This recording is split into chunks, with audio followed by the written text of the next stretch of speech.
Assalamualaikum warahmatullahi wabarakatuh. Bismillah walhamdulillah wassalatu wassalamu ala rasulillah wa ala alihi wa sahbihi wa mawalah. Siyadatul habaib asy-syurafa wa sa'adatul ulama'il fudala wa fadilatul umara'il kurama wa jami'il hadirin al-ahibba'il a'izza rahimakumullah. Penghormatan dengan penuh rasa mahabbah dan rasa cinta kita sampaikan kepada para ulama, begitu juga kepada para umara, wabil khusus kepada sahibul bait, orang tua kita semua yang sama kita cintai dan sama kita hormati, dan semoga senantiasa dimuliakan oleh Allah Subhanahu wa taala, yaitu al-muhtaramul mukarram ayahanda Kemas Haji Abdul Halim hafizahullahu taala wa ra'ah, famatanallahu bituli hayatih, amin ya rabbal alamin. Satu kebahagiaan bagi kita semua pada malam hari ini kita dikumpulkan oleh Allah Subhanahu wa taala dengan wasilah daripada ayahanda Kemas Haji Abdul Halim, kita bisa berkumpul dengan para habaib, para alim ulama.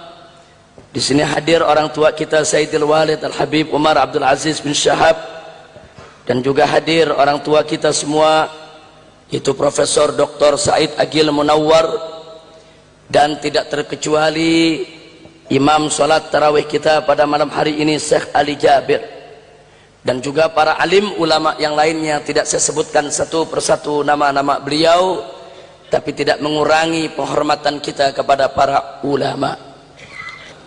Nahibail kiram, kita sama tahu pada malam hari ini alhamdulillah kita masih ada di bulan yang penuh rahmat dan barakah, yaitu bulan Ramadan yang mulia.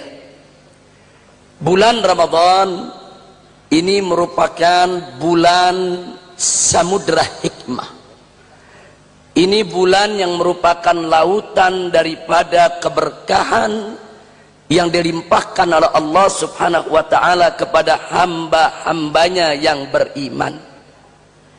Karena itu saya tidak ingin menyia-nyiakan kesempatan pada malam hari ini. Saya ingin mengajak semua saudara-saudara saya kaum muslimin, yaitu untuk bisa lebih menyelami makna berpuasa di bulan Ramadan yang kita laksanakan setiap tahun ini. Saudara, setidaknya dalam ibadah puasa Ramadan yang kita laksanakan setiap tahun ini ada 5 rahasia yang luar biasa, yang kalau kelima rahasia ini yaitu kita pahami, kita hayati, dan kita ambil pelajaran daripadanya, maka akan mengantarkan kita untuk senantiasa mengagungkan Allah, untuk senantiasa menjunjung tinggi syariat Nabi Muhammad sallallahu alaihi wasallam. Kita mulai dari yang pertama untuk tidak membuang waktu. Yang pertama, mari sama-sama kita ungkapkan tentang rahasia niat yang setiap malam kita bacakan, kita tancapkan di hati kita untuk berpuasa di bulan Ramadan. Ada apa dengan niat ibadallah? Niat bukan hanya sekedar menancapkan keinginan untuk melakukan sesuatu. Niat bukan hanya sekedar untuk mengucapkannya, membantu hati di dalam menancapkannya. Tapi niat punya makna jauh lebih dahsyat dari itu semua, ya ikhwan. Mari kita buktikan. Tatkala seseorang tidak sedang berpuasa di bulan-bulan lain, kemudian di pagi hari dia tidak melakukan sarapan, maka jam 9 atau 10 pagi perutnya mulai terasa lapar. Makin siang makin lapar. Bahkan kalau terus dia tidak makan sampai sore hari, dia bisa kelaparan, saudara. Tapi yang unik, itu tidak kita alami di bulan Ramadan. Sampai jam 9 pagi sama sekali kita tidak merasakan lapar. Bahkan sampai siang hari tetap kita tidak merasakan lapar. Bahkan sampai masuk ke sore hari sekalipun, saudara, tetap kita bisa bertahan. Lapar perut kita tidak mengganggu kita. Ada apa di bulan lain kok jam 9 pagi kalau tidak sedang puasa tanpa sarapan kita merasakan lapar, sementara di bulan Ramadan sampai sore hari kita tidak merasakan lapar? Salah satu rahasianya adalah niat. Niat, saudara. Sebab di bulan lain saat kita tidak sedang berpuasa, kita tidak menancapkan niat. Kita tidak meneguhkan niat di dalam hati kita. Sementara di bulan Ramadan dari malam kita sudah menancapkan niat. Ada apa dengan niat? Saudara, niat itu tempatnya di hati. Mahallun niyah al-qalb. Tempat niat itu ada di hati. Begitu seseorang meneguhkan niat, menancapkan niat di hatinya, maka hatinya memiliki kontak langsung ke pusat saraf otaknya, saudara. Begitu hati yang meneguhkan niat tadi memiliki kontak langsung ke pusat saraf otaknya, maka saat itu juga pusat saraf otak tersebut secara otomatis memberikan instruksi kepada seluruh jaringan tubuh. Otak memberikan peringatan, hei seluruh jaringan tubuh, intabih, hati-hati, besok kau akan puasa. Dari pagi sampai sore kau tidak akan makan, tidak akan minum. Otak menginstruksikan kepada seluruh jaringan tubuh, atur baik-baik produksi hormonnya, atur baik-baik penggunaan energinya, atur baik-baik seluruh fungsi alat pencernaannya, supaya semuanya siap menghadapi satu kondisi selama hampir 13 jam, bahkan lebih dari 13 jam, untuk tidak mendapatkan asupan makanan dan minuman. Begitu seluruh jaringan tubuh mendapatkan instruksi dari otaknya, saudara, secara otomatis seluruh jaringan tubuh bekerja. Makanya begitu kita masuk di pagi hari sampai jam 9 tidak terasa lapar. Kenapa? Karena seluruh produksi hormon kerja-kerja kelenjar, saudara. Penghematan energi terjadi secara besar-besaran, secara otomatis, untuk menyelamatkan seluruh jaringan tubuh daripada bahaya lapar dan haus, saudara. Subhanallah. Ternyata para ahli medis mengakui itu, saudara. Itu manfaat niat. Itu yang tidak ada di agama lain, saudara. Yang ada hanya dalam agama Islam. Sebagaimana kalau kita buka Sahihul Imam Al-Bukhari rahimahullahu ta'ala wa ardah, hadis yang pertama diriwayatkan oleh Sahihul Bukhari, sebuah hadis yang disampaikan oleh Sayyiduna Umar Ibn Khattab radhiyallahu ta'ala anhu wa an jami'is sahabah. Apa, saudara, riwayat hadis yang disampaikan oleh Sayyidina Umar Ibn Khattab sebagaimana dinukilkan, diriwayatkan oleh Al-Imam Al-Bukhari, di mana Nabi bersabda, innamal a'malu binniyat, sesungguhnya segala amal perbuatan harus dengan niat. Di sini kita pahami kenapa niat diwajibkan, saudara. Bahkan kenapa niat menjadi rukun dalam puasa, bukan hanya sekedar wajib, saudara. Rukun di atas kewajiban, sesuatu yang tidak boleh tidak, harus dilakukan bagi siapa saja yang ingin melaksanakan puasa Ramadan, saudara. Subhanallah. Saudara, pantas niat dijadikan rukun dalam berpuasa. Pantas di dalam mazhab al-Imam Syafi'i radhiyallahu ta'ala anhu, penancapan niat puasa itu harus dilakukan setiap malam. Pantas. Supaya kenapa? Supaya niat yang ditancapkan, diteguhkan dalam hati langsung melakukan kontak dengan pusat saraf otak agar segera memberikan instruksi kepada seluruh jaringan tubuh saudara agar seluruhnya siap untuk menghadapi puasa tanpa makan, tanpa minum, mulai dari masuknya subuh sampai masuknya maghrib. Itulah sebabnya kenapa kalau kita tidak sedang berpuasa kok jam 9 sudah lapar, kok jam 10 makin lapar, kok makin siang makin lapar. Sebab di malam hari kita tidak menancapkan niat. Dan di malam hari saudara tidak ada kontak antara hati dengan pusat saraf otak untuk menghemat energi, untuk mengatur produksi daripada hormon dalam tubuhnya saudara. Itulah sebabnya hormon-hormon tadi karena tidak ada instruksi, kelenjar-kelenjar tadi karena tidak ada instruksi, seluruh jaringan tubuh karena tidak ada instruksi, mereka bekerja seperti biasa tanpa persiapan untuk menanggung rasa lapar dan haus saudara. Subhanallah, inilah Islam. Islam itu indah, sampai urusan niat saja tidak main-main saudara, diajarkan oleh Nabi. Makanya dari tadi saya katakan niat bukan hanya sekedar ucapan, niat bukan hanya sekedar penancapan di hati, tapi niat saudara adalah instruksi pusat saraf otak ke seluruh tubuh untuk siap-siap beramal karena Allah subhanahu wa ta'ala.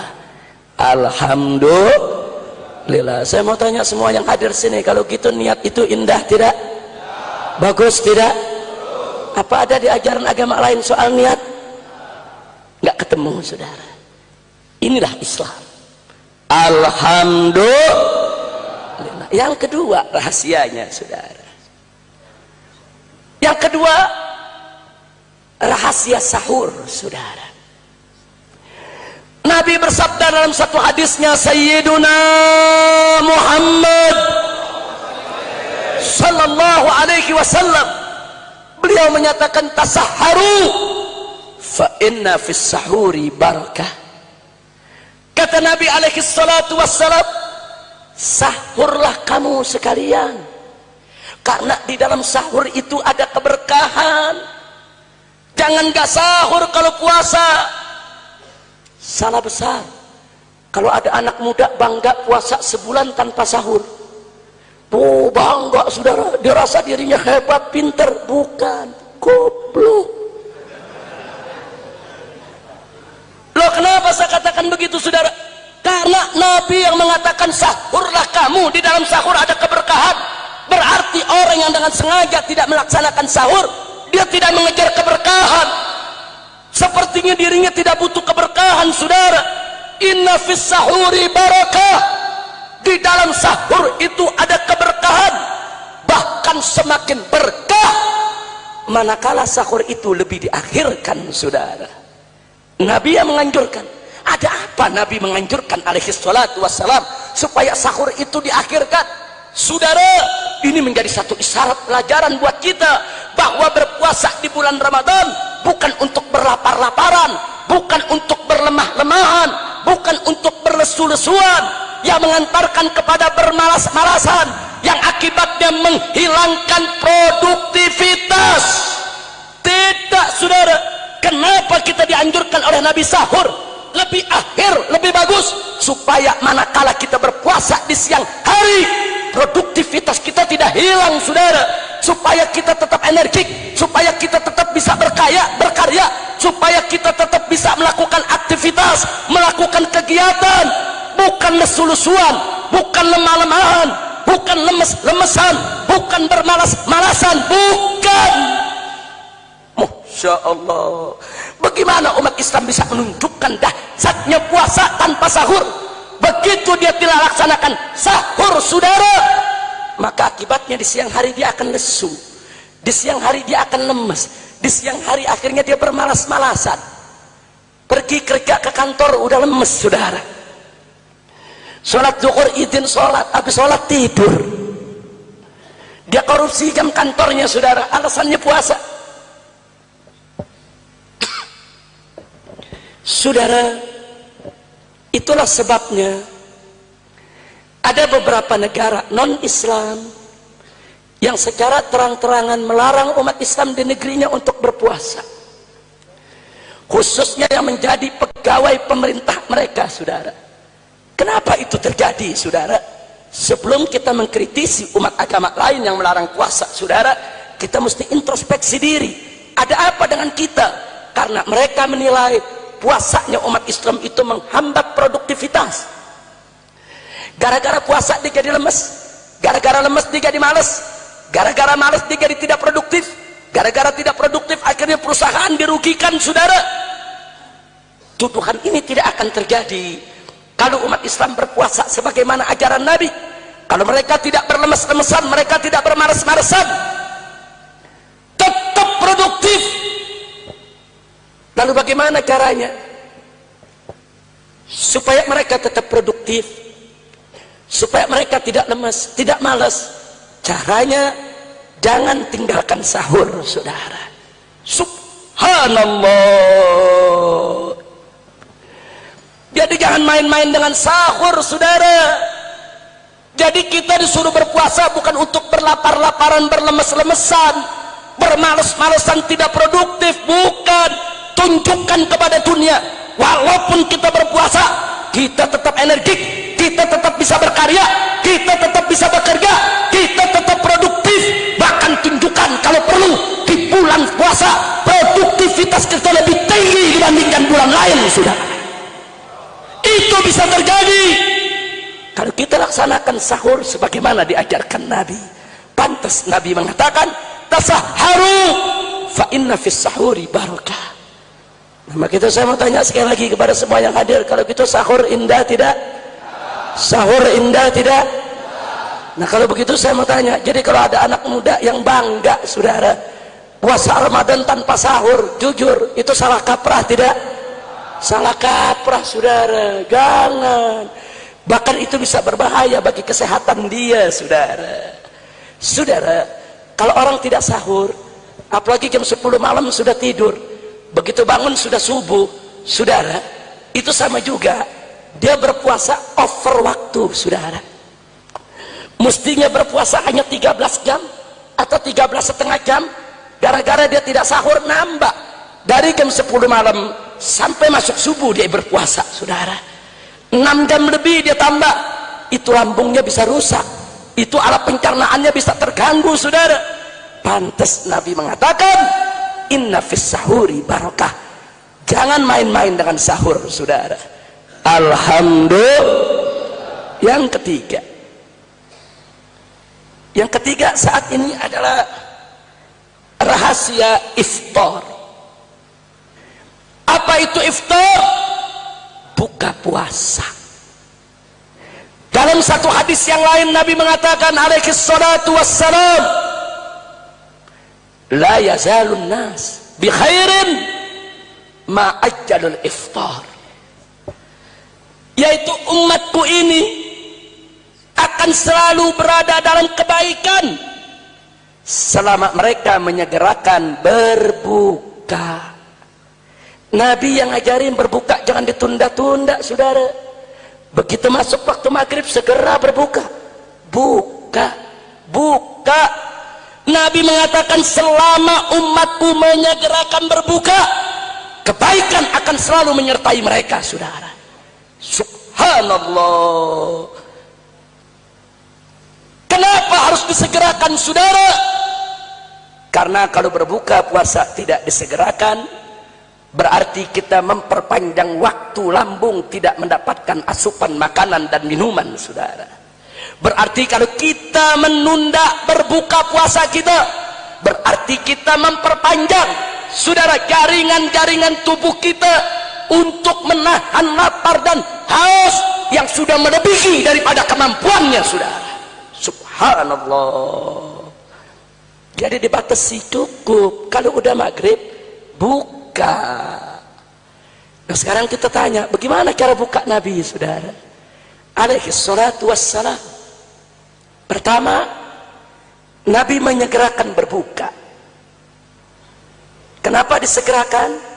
Supaya alat pencernaan tidak lebih panjang lagi bekerja untuk menahan lapar dan haus, agar kesehatannya terjamin.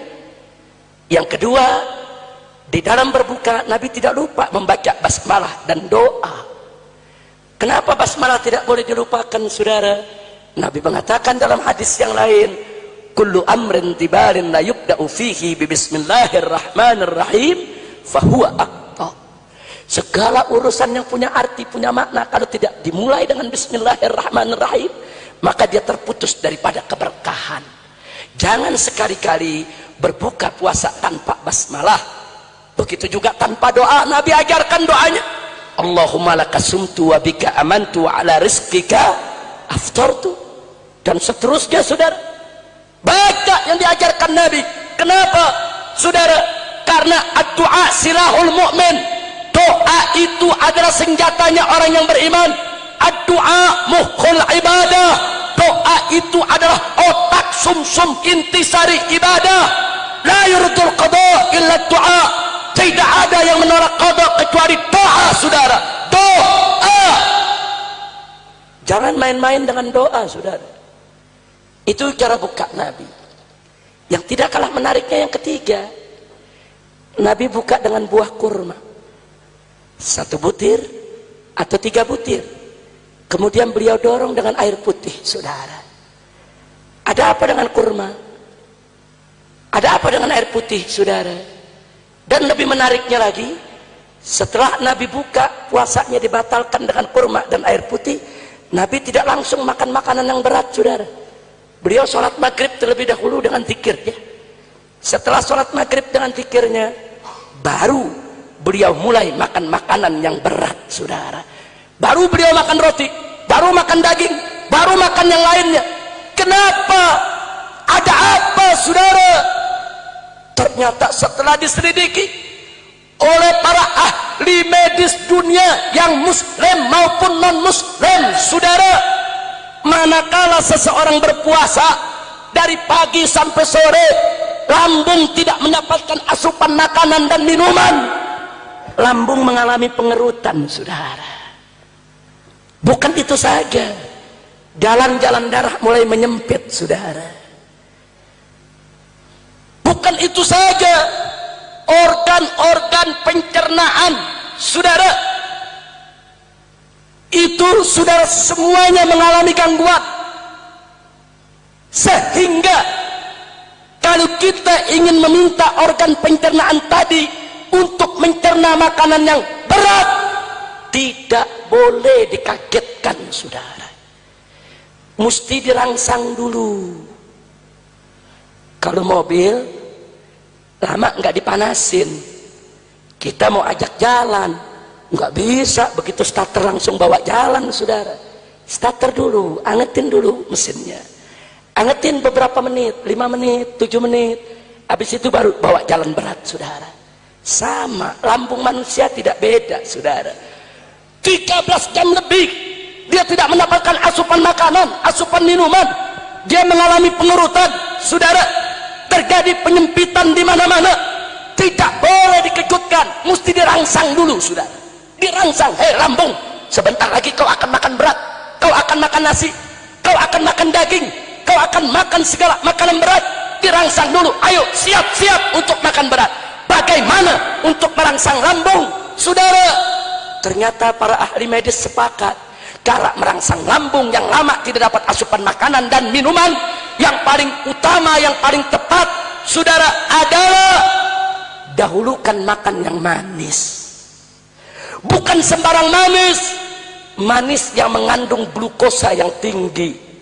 Bukan sembarang glukosa, glukosa yang ada di buah kurma, saudara. Subhanallah. Begitu seseorang yang berpuasa memakan kurma, saudara, masuk ke dalam lambungnya, saudara, itu yang namanya glukosa adalah satu zat yang paling gampang dan paling mudah diserap oleh lambung, saudara. Dibandingkan zat-zat yang lainnya, lambung akan serap itu, saudara. Lalu untuk apa air putihnya? Air putihnya untuk mempercepat sirkulasi agar glukosa tadi segera mengalir ke seluruh jaringan darah yang ada di tubuh, termasuk sampai ke jaringan otak sekalipun, saudara. Subhanallah.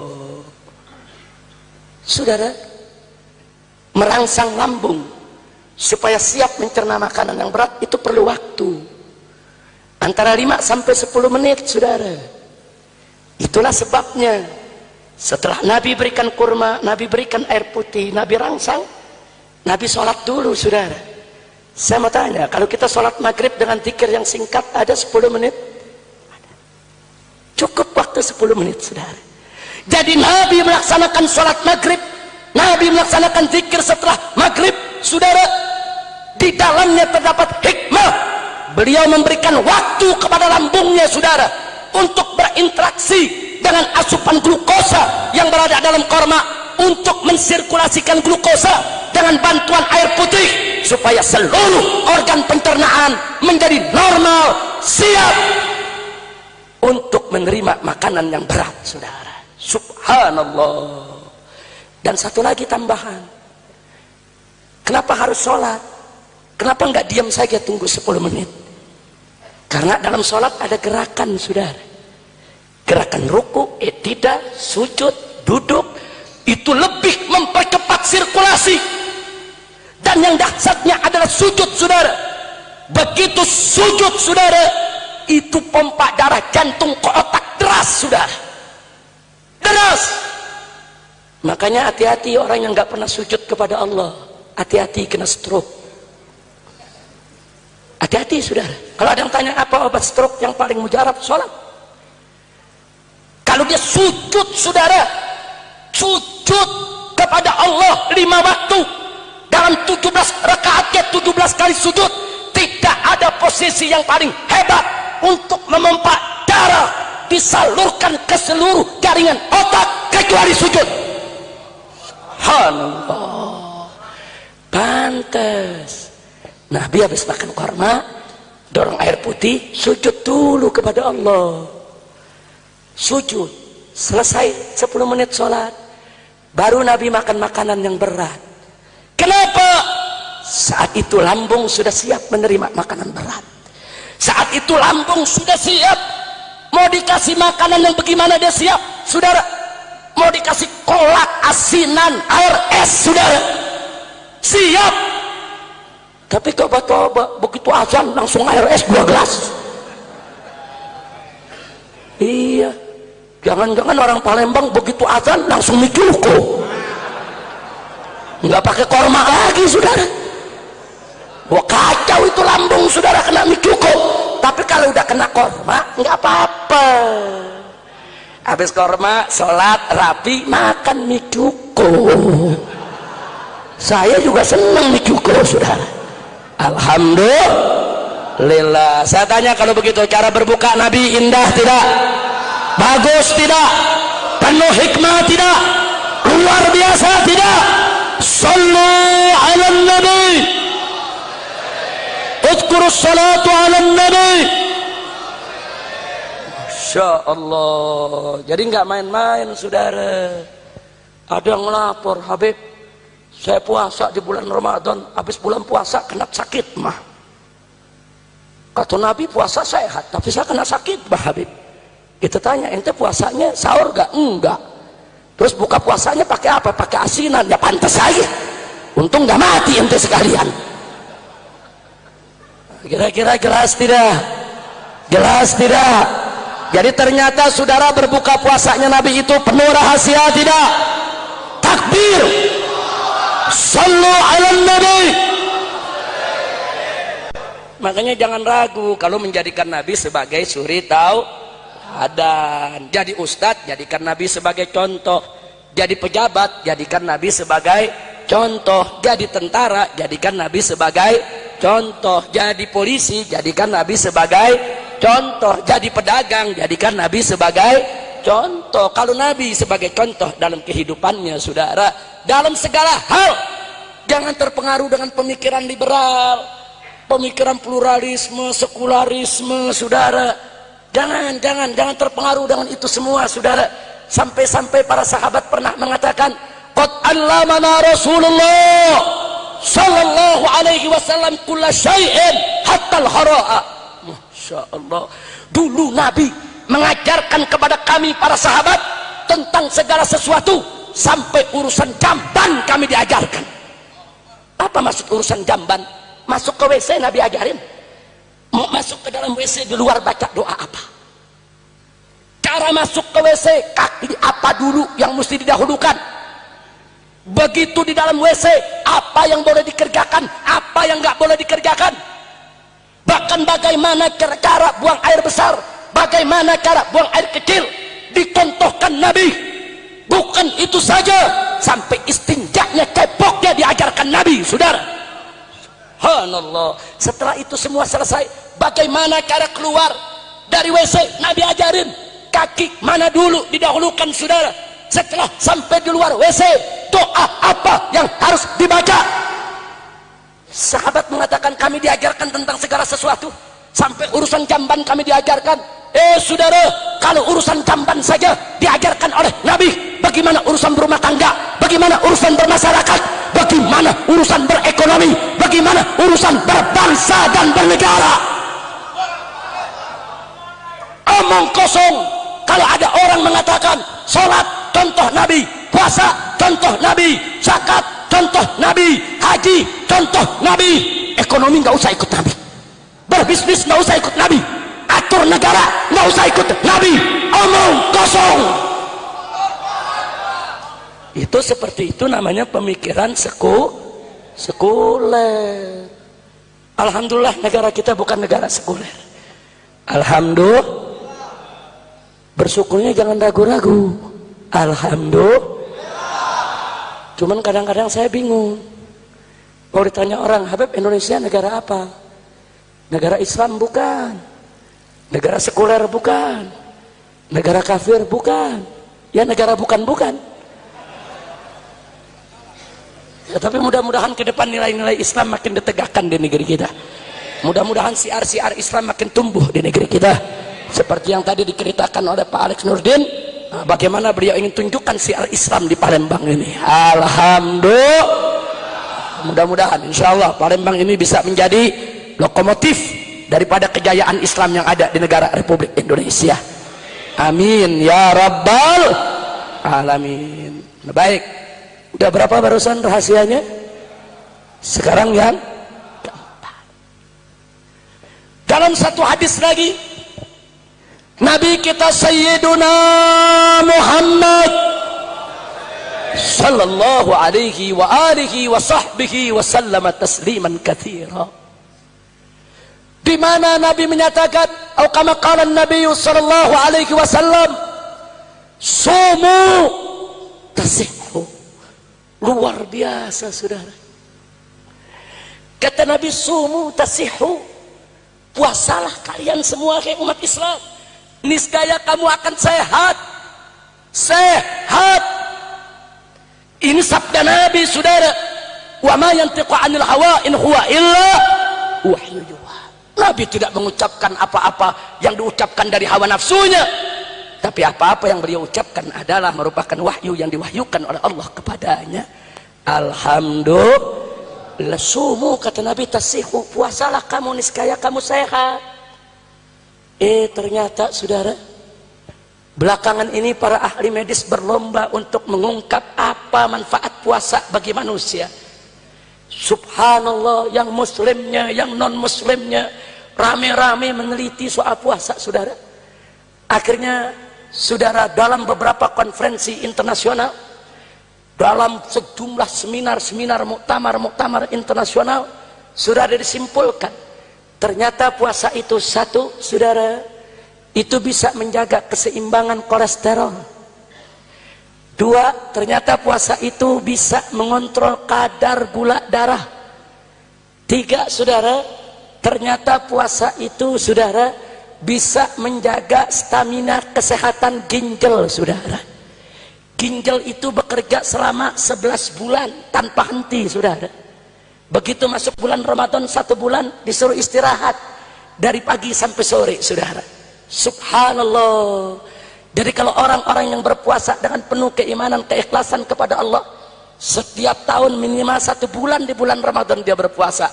Apalagi ditambah dengan puasa sunnah, saudara. Puasa Senin Kemisnya dan puasa sunnah-sunnah yang lainnya, saudara. Niscaya ginjalnya akan sehat, saudara. Kita mau terhindar dari kegagalan ginjal, jangan tinggalkan puasa, saudara. Makanya Anda bisa lihat, bukan itu saja. Anda kalau ingin dioperasi oleh dokter operasi besar, dokter suruh puasa dulu, saudara. Kalau anda tidak puasa, nggak berani dokter melakukan operasi besar, saudara. Nggak berani. Sebab kalau tanpa puasa tiba-tiba dilakukan operasi besar, itu darah bisa terpancar, saudara. Darah bisa terpancur, darah tidak bisa terkendali, bisa terjadi pendarahan. Orang yang dioperasi bisa kehabisan darah, bisa mati karenanya. Dan kalau ada orang coba-coba membedah daripada pasiennya tanpa diminta berpuasa, kecuali dalam keadaan sangat darurat, kecelakaan, saudara, itu dianggap, saudara, malah praktek. Itu dokter bisa kena sanksi oleh negara. Luar biasa. Puasa. Enggak sampai di situ. Jangankan untuk melakukan operasi, untuk memeriksa darah di laboratorium agar hasilnya lebih akurat, kita disuruh puasa, saudara. Disuruh puasa 10 jam. Begitu kita puasa 10 jam, besok darah kita diperiksa, hasilnya jauh lebih akurat dibandingkan orang yang tidak puasa, saudara. Enggak sampai di situ. Ada lagi yang menarik. Ternyata alam fauna dan flora juga kenal puasa, saudara. Perhatikan ayam betina yang sedang bertelur.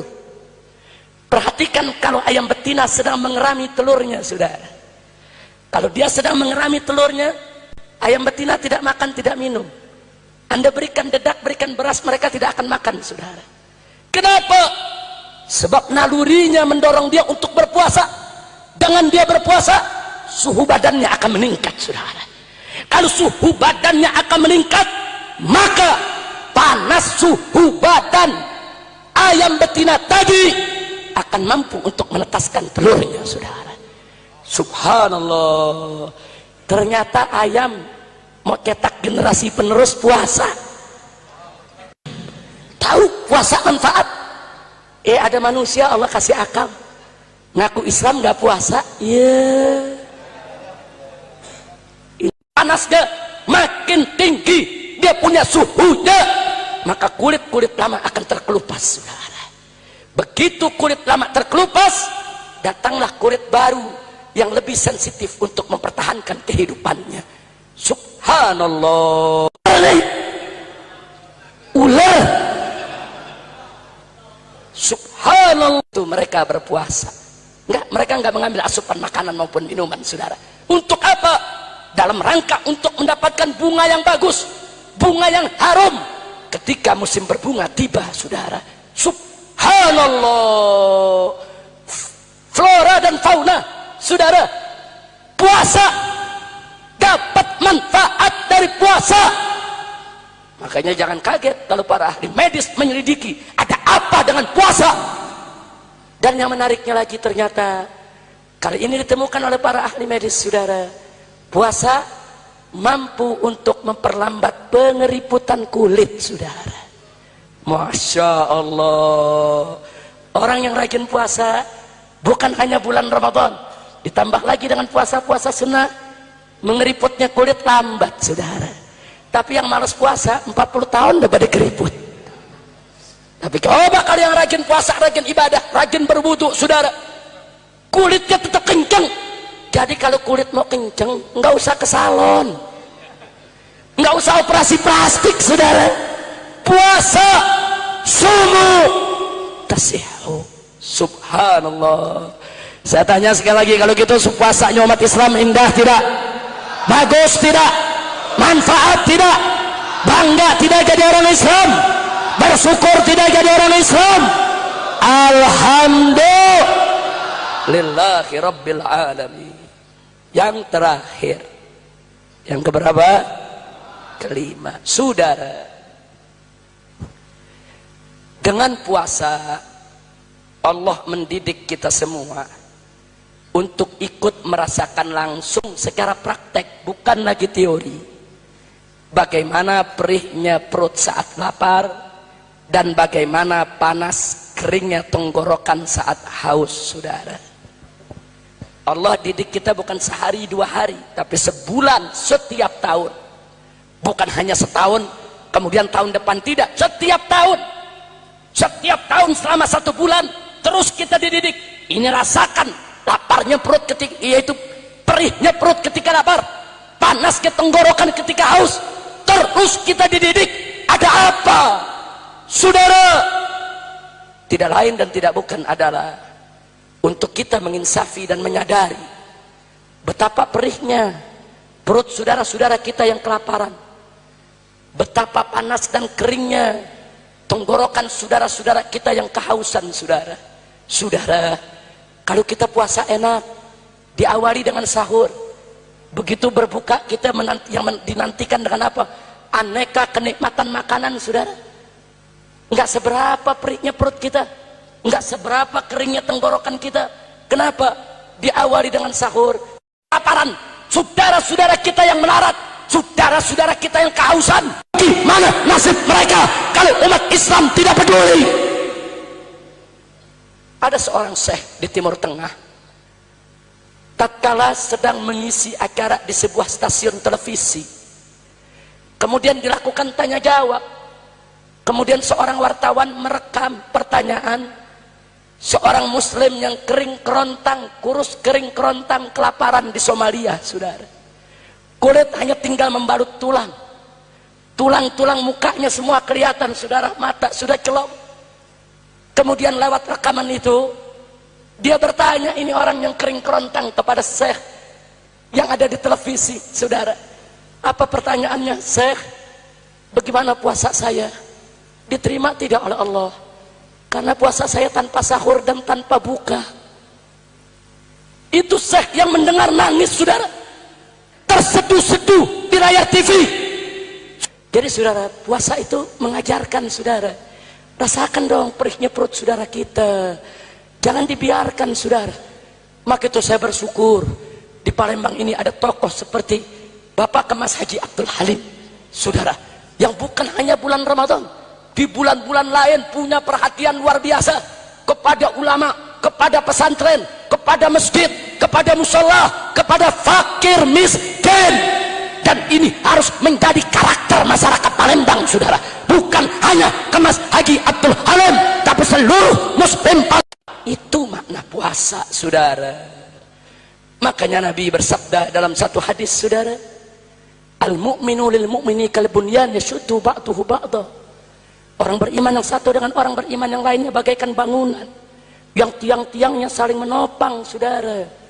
Artinya saling menopang, saudara, satu sama lainnya saling bantu membantu, tolong menolong.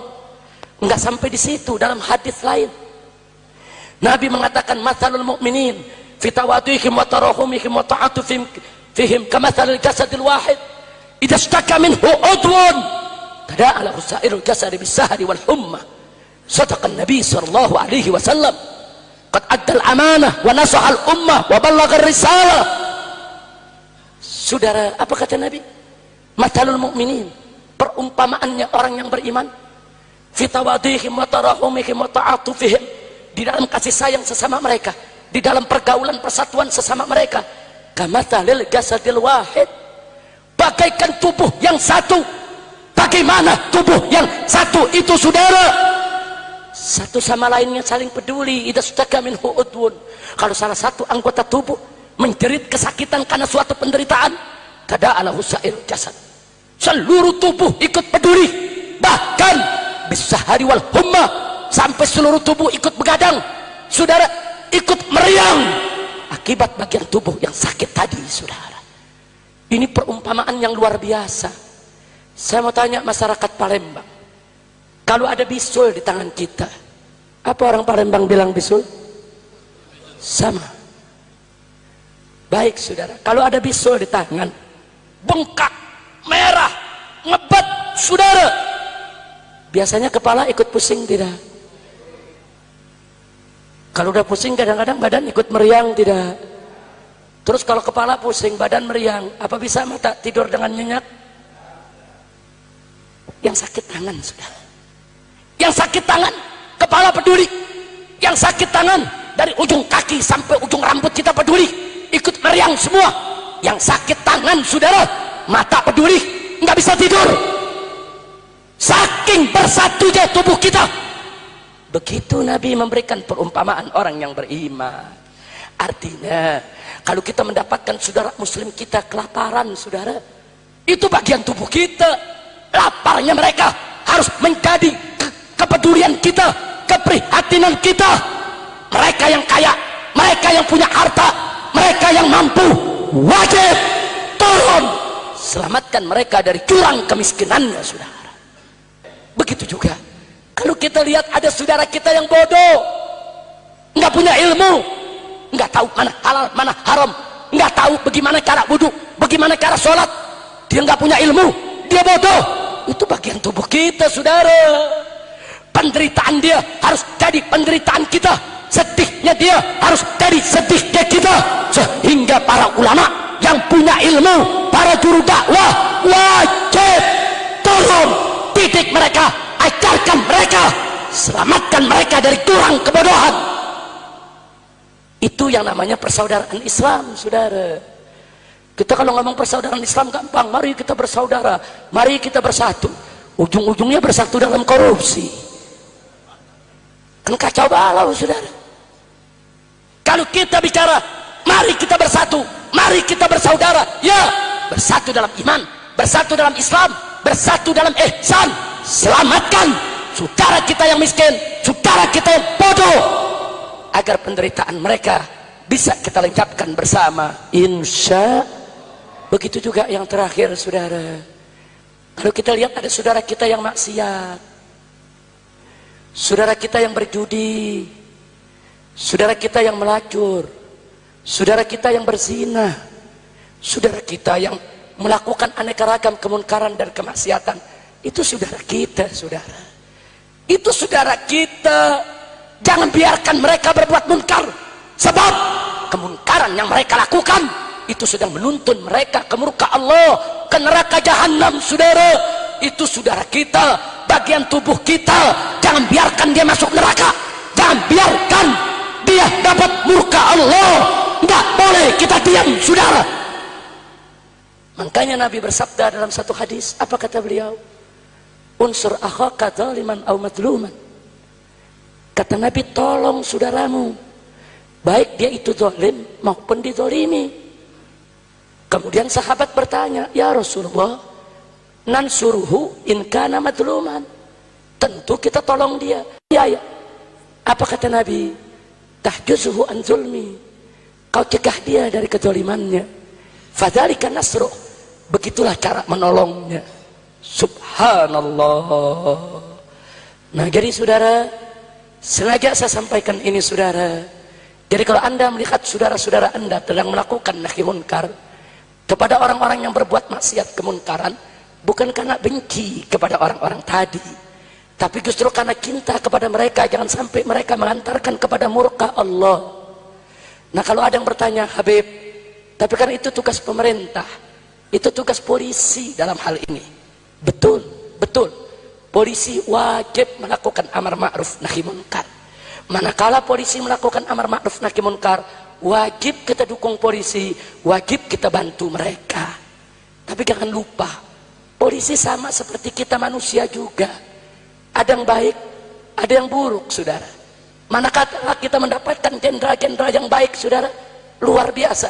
Mereka akan instruksikan sampai ke bawah untuk berbuat baik. Kita bisa tidur nyenyak, saudara. Itu saja yang saya mau sampaikan pada kesempatan malam hari ini. Karena itu masyarakat Sumatera Selatan bersyukurlah. Di sini ada Haji Abdul Halim. Di sini ada para habaib dan para kiai. Ini malam luar biasa. Yang dilakukan oleh Bapak Kemas Haji Abdul Halim, ini satu pekerjaan luar biasa. Beliau mengumpulkan berbagai macam kalangan.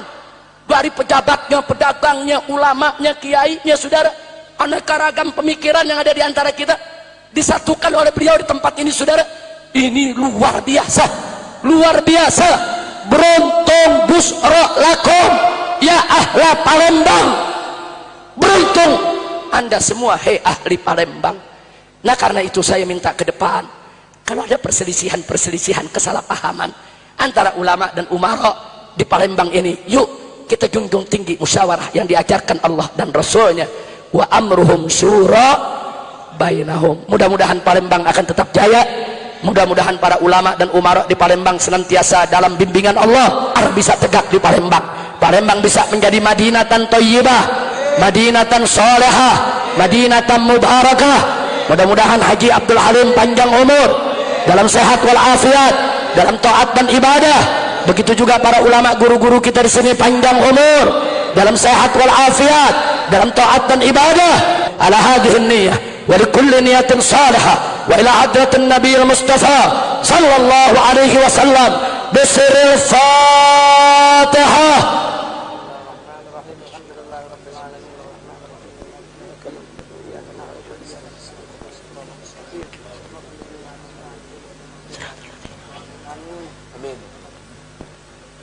Taqabbalallahu minkum minna wa minkum taqabbal ya karim. Saudara, sebelum saya tutup dengan salam, terus terang malam ini menjadi malam istimewa buat saya, karena biasanya setiap Ramadan saya tidak pernah keluar rumah. 1 bulan penuh saya berada di rumah. Dan apalagi saat ini saya sudah tinggal di gunung, mesti lewat hutan. Saya tidak ada keinginan untuk turun dari gunung selama Ramadan. Tapi kenapa malam ini kok saya bisa hadir di sini? Nah, ini Haji Abdul Halim ini magnetnya kuat. Ternyata magnet saya kalah kuat. Nah, kenapa saya nggak bisa tolak apa yang beliau undang? Beliau nggak main-main undang. Beliau datang ke gunung saya di bulan Ramadan. Beliau datang lewat hutan. Nah, jadi beliau masuk hutan 3 km, hutan lindung, naik ke atas gunung sampai ketemu saya. Mana mungkin orang tua yang saya hormati, yang saya cintai, yang saya muliakan, dalam usia yang sudah cukup lanjut, mau datang ke gunung, mau lewat hutan hanya untuk mengundang supaya saya bisa hadir pada tempat ini. Karena itu saya tidak kuasa untuk menolaknya, tapi saya bahagia bisa hadir di tempat ini. Mudah-mudahan kehadiran kita semua mempererat ukhuwah Islamiyah di antara kita. Nah, terima kasih kepada sahabat saya Haji Alik Nurdin, sahabat saya juga itu Bapak Saud Utsman Nasution. Di sini banyak kawan-kawan saya. Dan di sini terima kasih juga kepada Profesor Dr. Said Agil Munawwar. Beliau ini termasuk jajaran guru saya juga. Beliau sahabat saya, orang tua saya. Beliau adalah orang baik. Saudara, saya tahu betul, yaitu sejak saya masih mahasiswa, yaitu saya kenal beliau, bagaimana akhlaknya, bagaimana perilakunya. Saudara, saya tahu.